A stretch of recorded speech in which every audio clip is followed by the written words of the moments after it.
The first location of study is Vache, Haiti, a small 20 square mile island about 7 miles off the coast of mainland Haiti and one of the largest tourism locations. The threat for this location is extreme storms, focusing on hurricanes.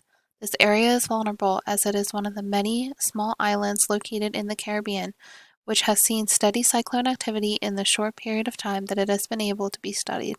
The current forecasts do not predict an increase in activity. However, due to the location and technology, there has not been a lot of past study to aid in accurate future predictions.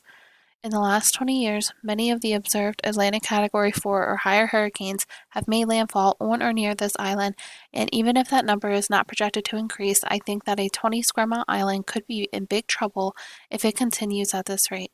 This region of Haiti could lose a lot of tourist activity if the current storm activity keeps up, as tourist locations keep having to be repaired or rebuilt with major storms hitting the area. These storms cause detrimental impacts to the economic system in other ways aside from tourism as well. In 1998, Hurricane George destroyed 80% of the crops in the country.